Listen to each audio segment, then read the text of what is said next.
Colts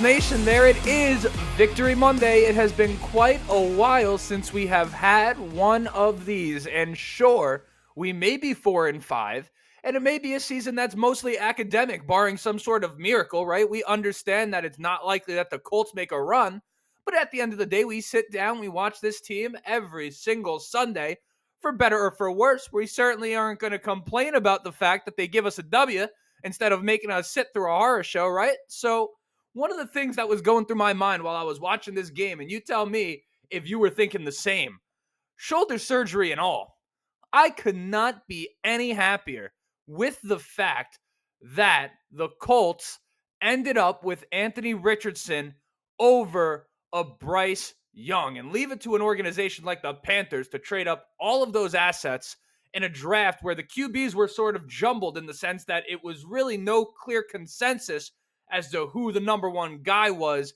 at least among scouts. Ultimately, I think the number one draft pick was considered to be Bryce Young, but a lot of people had different opinions as to who the best guy was. So they decided to take the safe pick and go with a 5'10", 170-pound quarterback as opposed to C.J. Stroud, who at some point we're going to have to talk about.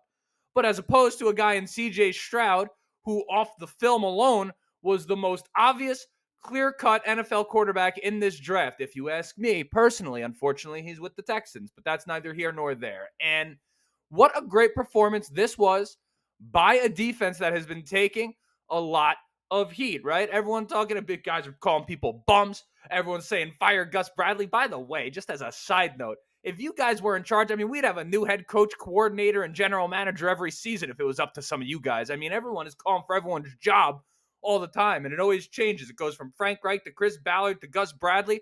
I mean, when does it end, right? But that's neither here nor there. I want to keep this thing in perspective, right? Because we enjoy the win. The defense played well. The Panthers offense was averaging, coming into this game, 15 points per game at home, all right? That offense is about as alive as their head coach, Sleepy Frank Reich, okay? And if you ever need to see the difference between the guy that we have now, Shane Steichen, who is the guy at head coach, no question about it, and Frank Reich, pause this video right now, go to the Colts Instagram page, go watch Shane Steichen's post-game locker room speech. It was absolutely electric. This guy was fired up, loud, alive, right? Shane Steichen is a guy that galvanizes the troop. No warm cup of milk next to Shane Steichen's recliner. He is that guy. And then also as a sidebar, do you see Jim Irsay dancing in there? Oh man, that guy, Jim Irsay, what a character he is, right? So all of those things aside, I am not satisfied with this win. And for one reason particularly. We're going to talk about that. And I'm also going to give you some of the positive takeaways as well, because of course they were there as we did win, right? So without further ado, let's get into it. Colts Nation, this is the introduction. My name is Justin. This right here is the Ride on the Bench Colts cast. As always, if you're enjoying it, shoot it a like. It's going to help me get out to as many Colts fans as humanly possible. If you want to stick along for the journey, help me get to 2,000 subscribers, particularly you returning listeners. We're trying to get to 2,000 subscribers, so help me get there. 3,000, 4,000, 5,000. It's all coming eventually.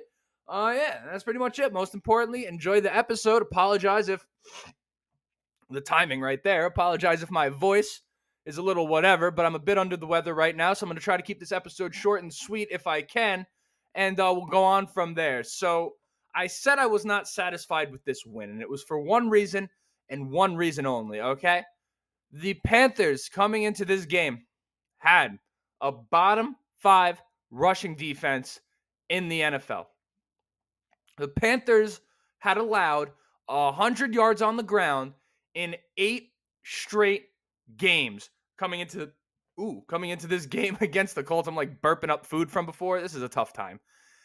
100 yards in 8 straight games allowed by the Panthers on the ground. That was the longest streak in the NFL. Now, it would be one thing if the Colts didn't run for 100 yards and they weren't constructed as a team that runs the damn ball, but they are constructed as a team that runs the damn ball, right? So given the fact that we held a lead the entire day, and the game flow absolutely should have allowed us eventually to find some space.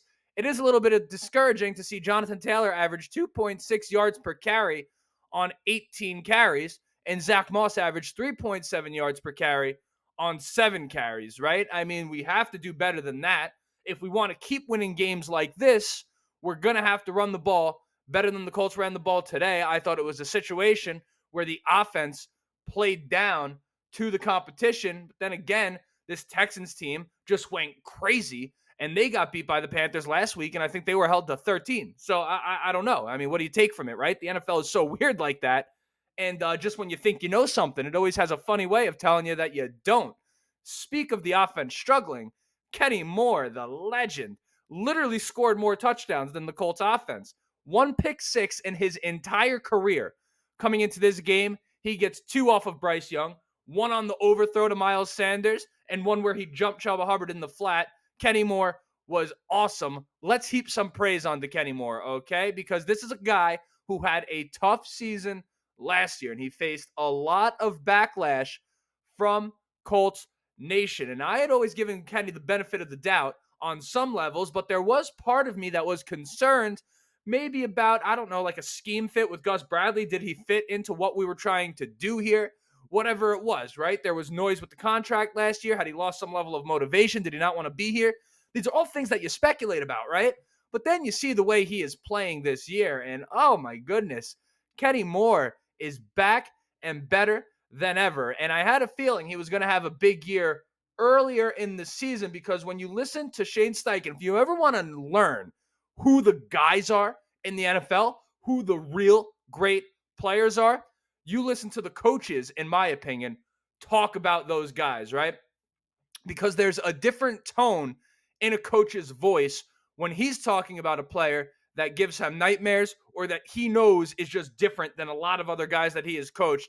Shane Steichen had that tone when talking about Kenny Moore in the offseason when he was first coming in here, and just they were going through OTAs and things of that nature.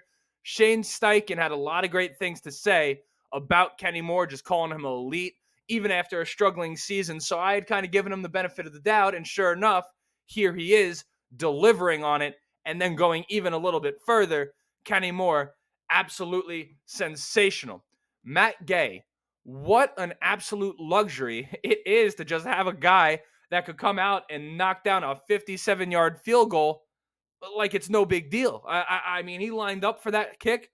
It came off his leg, pause, and literally just right in. Like, it just looked so easy. It was one of these things. There was no suspense. It was just, oh yeah, line up, snap, boom, kick. Like, there was no anticipation and no suspense. And the thing had room from 60 plus. Matt Gay is awesome. And that was another guy I was concerned about, if we're being transparent here. When I went to Colts training camp, 800 miles, by the way, if anyone ever questions my commitment, I flew 800 miles to give you guys some takeaways about Colts training camp. I was there 2 days. Matt Gay didn't kick a single field goal the entire time I was there. He was dapping people up on the sideline, no pads, just chilling out, hanging out. And then in the preseason, he missed like an extra point wide left or something like that. And then I just had like this weird thing where I was worried about Matt Gay. I was wrong. Matt Gay is, obviously, we knew the kicker he was, right? Over 90% on his field goals the past 2 years in Los Angeles before getting signed by us. So I knew he was great as was. But, it's at the Colts these days, after the past few years, I don't know. You just get used to things not going your way, right? And that's kind of what I was worried about coming into this game against the Panthers, is I was like, there's a storyline here between Frank Reich and the Indianapolis Colts, and too often in the past however many years, the Colts have found themselves on the wrong side of these storylines. And I am a huge storyline type of guy. I mean, that's all we do here. We tell stories, right? That's the entire point of the podcast here, is stories. And it was just a story I was a little worried about. But ultimately, the Colts, it's clear, are a flat out better football team than the Panthers. We're happy with the win, but ultimately, they should have beat the Panthers. And I'm glad that they went out and did what they were supposed to do. Up next is New England in Germany. We all got to wake up in the morning to watch it. Lord, have mercy on me. I never wake up for those games like that. Even this week, I ended up oversleeping. I ended up not seeing all of the who the fuck played yesterday morning? I don't know. Fuck it. It wasn't the Colts, right? So who cares? Oh, jeez. Yeah, that's pretty much it. I'm gonna leave the end of this episode in, but if you guys can see, I'm in a brain fog right now from whatever I'm dealing with at the moment. So until next time, my name is Justin. This right here is the Riding the Bench Coltscast. Pretend you didn't watch me botch the last 40 seconds of this episode. Until next time, go Colts.